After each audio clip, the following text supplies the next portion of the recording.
واقعہ یہ ہے کہ آج سے پہلے میں اس دعا کی اصل عظمت کو اتنا نہیں سمجھ پایا تھا جتنا آج سمجھا.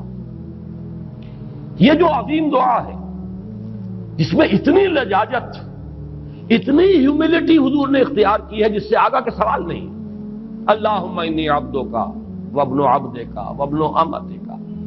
اے اللہ میں خود تیرا بندہ ہوں، میرا باپ بھی تیرا ادنا غلام، میری ماں تیری ادنا کنیز.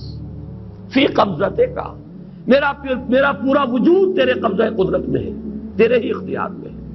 فی قبضتک ماض فی حکمک، میرے پورے وجود میں تیرا ہی حکم جاری و ساری ہے. عدل فی قضاؤک، اور جو فیصلہ بھی تو میرے بارے میں کرے، جو بھی کرے وہ عدل ہے، انصاف ہے.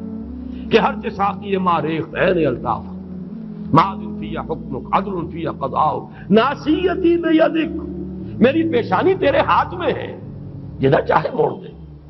یہ جو اپنی نفی ہے، نفی اس اعتبار سے بھی اپنی انانیت کی نفی، انی عبدک وابن عبدک وابن امتک.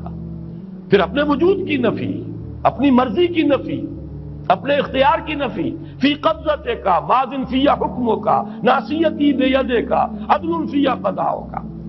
پھر دیکھیے واسطہ وہ دیا ہے جس سے اونچا واسطہ ممکن نہیں. اسألوک بکل اسم ہو لک، قرآن مجید میں آیا نا، فدوہ بہا وللہ الاسماء الحسنی فدوہ بہا. اچھے نام اللہ کے ہیں، اس کو پکارا کرو ان ناموں کے حوالے سے. اب نام کہاں سے جمع کریں سارے؟ ایک میں اسألوک بکل اسم ہو لک، جو بھی تیرے نام ہیں، سمیت بہ نفسک، جن سے تو نے خود اپنے آپ کو موسوم کیا، او علمتہ احدا من خلقک، یا تو نے اپنی مخلوق میں سے کسی کو وہ نام سکھایا، او انزلتہ فی کتابک، یا وہ نام تو نے اپنی کسی کتاب میں نازل کیا، اب استاثرت بہ فی مکنون الغیب عندک، یا اس کو تو نے خود اپنے خزانہ غیب میں محفوظ رکھا ہوا ہے.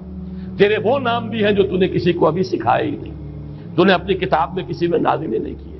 وہ تو تیرے خاص خزانے کے اندر وہ ابھی در مکنون ہے، وہ ابھی تیرے پاس موجود ہے.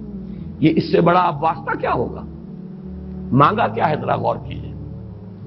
ان تجعل القرآن ربیع قلبی ونور صدری وجلاء حزنی وذہاب ہمی وغمی.